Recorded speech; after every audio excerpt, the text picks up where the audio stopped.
I pledge allegiance to the flag of the United States of America and to the republic for which it stands, one nation, under God, indivisible, with liberty and justice for all.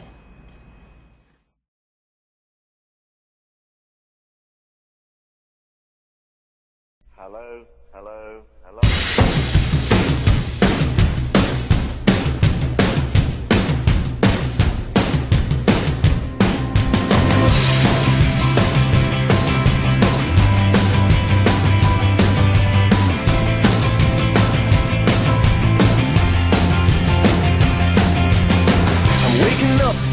Of the end of the world, but it's feeling just like every other morning before. Now I wonder what my life is gonna mean if it's gone. The cars are moving like a half a mile an hour, and I started staring at the passengers and waving goodbye. Can you tell me what was ever really special about me all this time?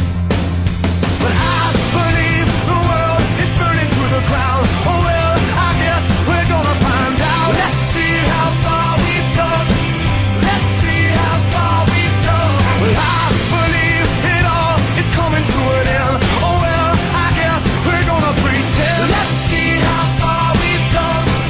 Let's see how far we've come. I think it turned 10 o'clock, but I don't really know. Yeah, I can't remember caring for an hour or so. Started crying and I couldn't stop myself. I started running, but there's nowhere to run to. I sat down on the street, took a look at myself. Said, where you going, man? You know the world is headed for hell. Say your goodbyes if you got someone you can say goodbye to. I believe the world is burning to the ground. Oh well, I guess we're gonna find out. Let's see how far we've come right now. Let's see how far we've come. I believe it all is coming to an end. Oh well, I guess we're gonna pretend. Let's see how far we've come. Yeah. Let's see how far we've come.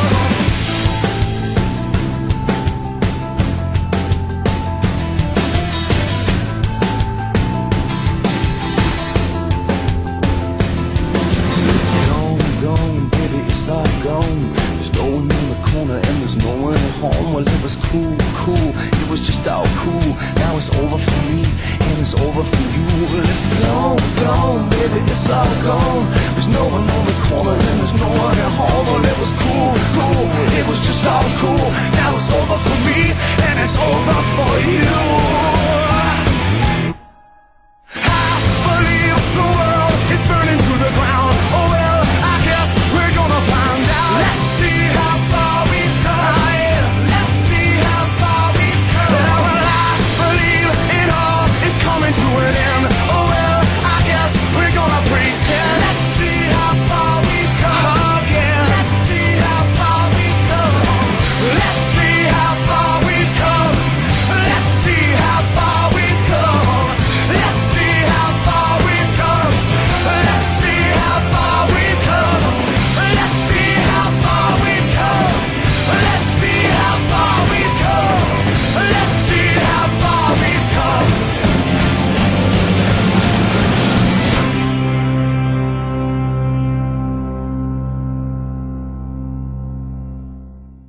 Ah, the class of 2018. Isn't it comforting to know that a majority of them are at home slumbering away right now? Nearly 4 weeks after the sleeping Kilauea volcano awakened on the island of Hawaii, it is still unclear when her tantrum will come to an end, and there is no way of knowing how much destruction she will ultimately cause.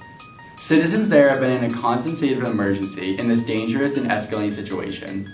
Here's Ethan Alpert with that report.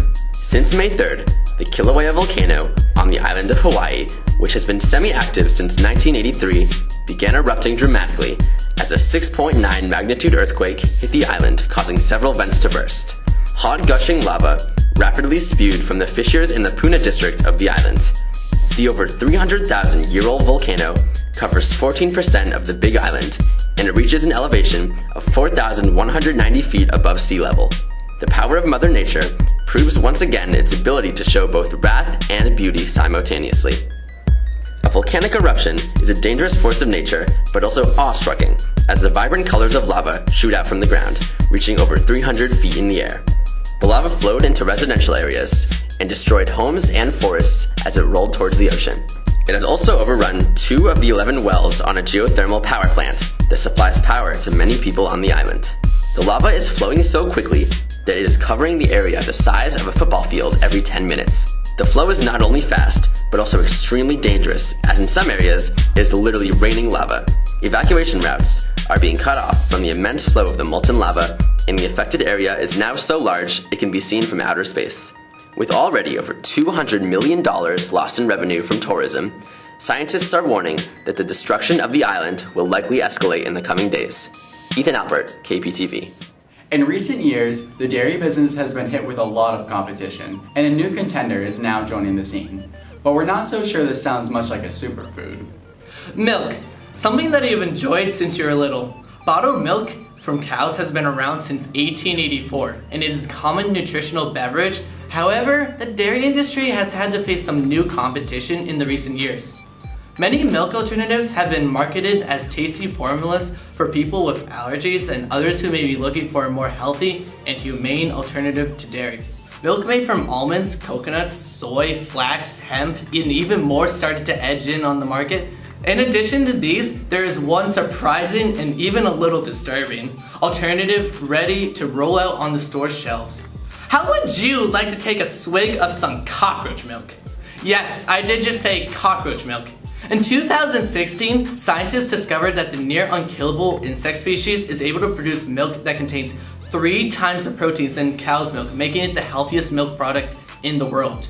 The milk was discovered inside of cockroaches that inhabited areas in the Pacific. The milk is extracted from the cockroach by removing a yellow crystalline fluid from the brood sac of the insect. Several companies have already decided to commercially produce the milk for protein bars, ice cream, and in cartons. With the new innovations in milk, longtime dairy farms such as Garelick Farms and Franklin are going out of business due to loss in sales. Would you drink cockroach milk? Would Mr. Kubicki drink cockroach milk? Whether you will or won't, it will be available in stores in the near future, and we are looking for some taste testers. Are you interested? What type of milk do you like to drink? I prefer goat's milk. What do you think is the most nutritious milk? Giraffe milk is up there. So, if I told you kind of a weird milk, would you believe it? If it's from a mammal, sure. Cockroach milk. No. Cockroach milk is real. Gross. Do you raise cockroaches? I have 3. Have you ever seen them produce any milk? No, they don't produce milk for me. Would you consider drinking cockroach milk? I can't say that I would. No. Are you fascinated by it? I'll look this up as soon as you guys leave. Got milk. 2018 has proven to be a year of change, particularly for the long-standing organization, the Boy Scouts of America. After over 100 years, they have chosen to break tradition by accepting girls into their network. In light of this big change, they have also renamed their organization to simply the Scouts BSA. A fun fact about this story is that Rentham is the home of the very first girl to ever become a Boy Scout. We interviewed her to find out more about her experience. My name is Karen Taddeo, and I was the first official Boy Scout, female Boy Scout, back in either 1969 or 1970. Why did you decide to join Boy Scouts? I decided to join because the Girl Scouts were boring.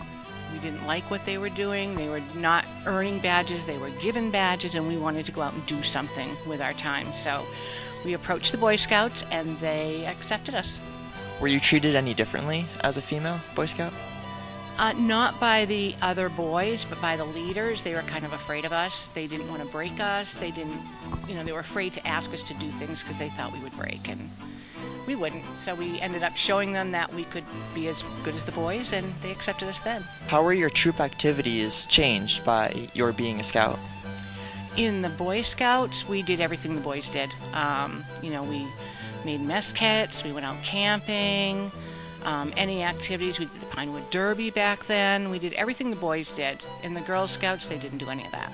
What do you think of the rules that are being instated today for girls who want to join the Boy Scouts?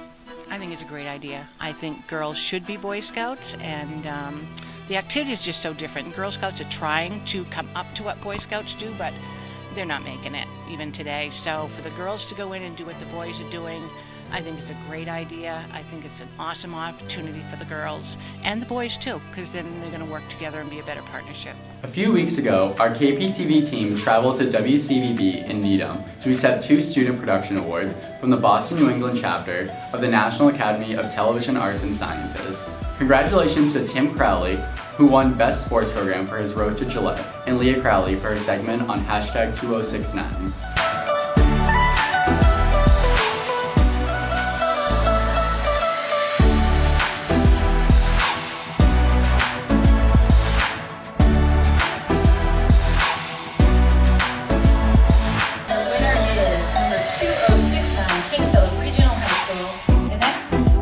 We have is sports program, and it's King Philip Regional High School with the Road to Gillette, the sequel.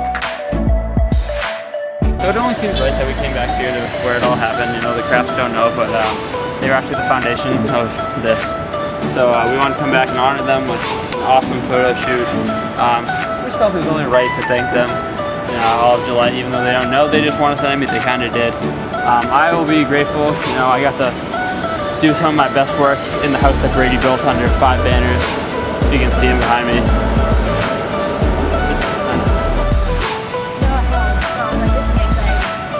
Tim, do not.